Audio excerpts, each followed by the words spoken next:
When you have two or more percentage changes occurring in succession, then we have a chain or a compound percentage. For example, in this question, the price of a phone is reduced by 20% in a cell. 2 weeks later, the shop reduced the price by a further 10%. So what is the total percentage discount? Now, what is happening here is that we have two percentage changes that are occurring in succession. Now, the first one is a reduction by 20%. Now, we know that if you reduce something by 20%, then the multiplier will be 80%. What I mean is that if you reduce the original amount, which is 100%, by 20%, that is the same as multiplying by 80%. So this 80% is what will be our multiplier.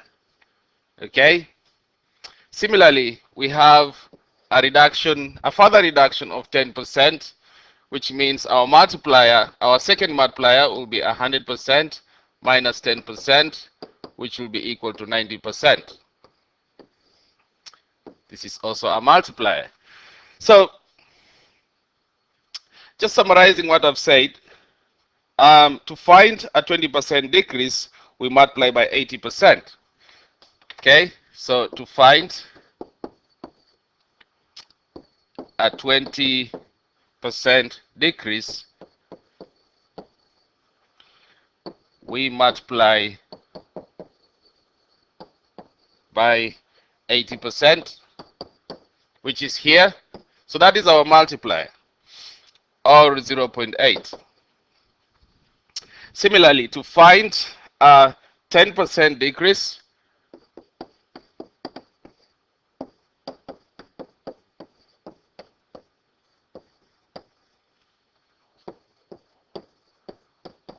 we multiply by 90%, or 0.9, which is here. So a 20% discount followed by a 10% discount is equivalent to multiplying the original price by 0.8 and then 0.9. So basically the final price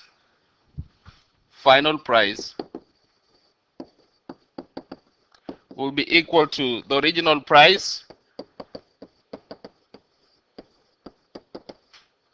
multiplied by the first multiplier, which is 0.8, multiplied by, which is here, and the second multiplier, which is 0.9, which means that the final price will be the original price multiplied by 0.72. So what does this mean? It means that the sale price is 72% of the original price. Okay? So the final sale price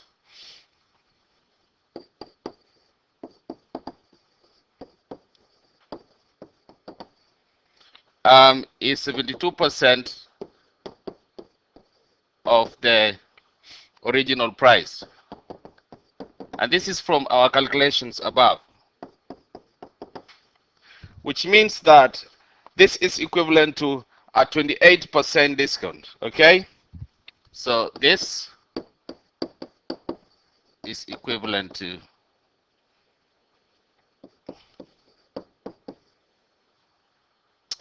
a 28% discount. Because if the final price is 72% of the original price, that means that the overall discount is 28%. Okay, so let's look at another example. Example 2.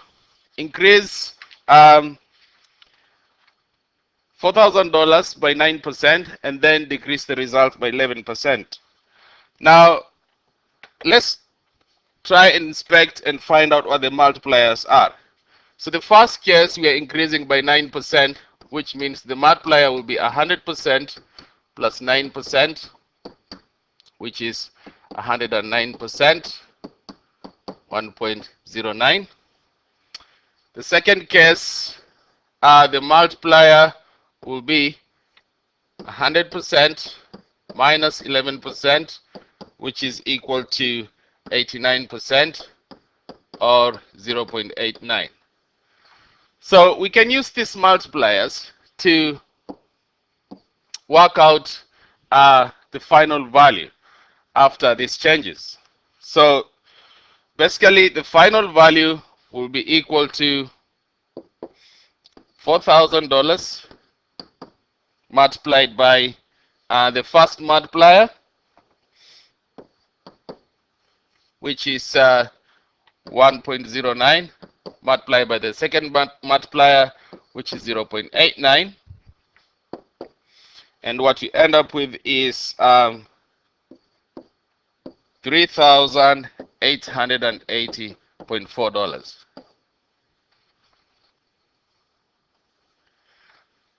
Here is our third example.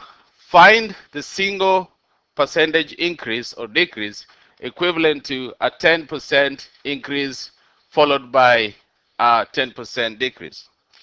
So let's start by working out the multipliers. 10% increase, the multiplier here will be 100% plus 10%, which is 110%, and that will be 1.1. Now, 10% decrease, that will be 100% minus 10%, which is equal to 90%, which is equal to 0.9. So these are our two multipliers.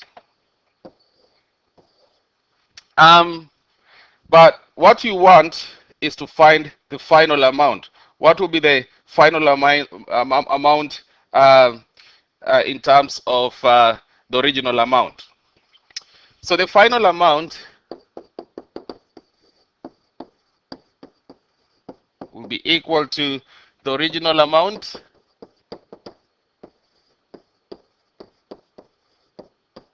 multiplied by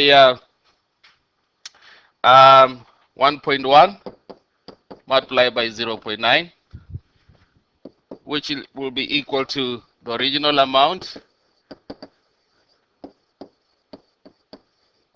multiplied by 0.99. So what does this mean? What does 0.99 mean? So basically this means that the final amount is 99% of the original amount. Hence, we have an overall of 1% decrease. Okay? So basically it means that the final amount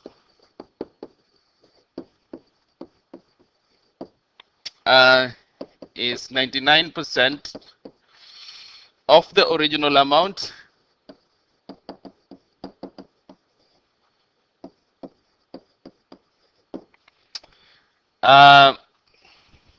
hence 1%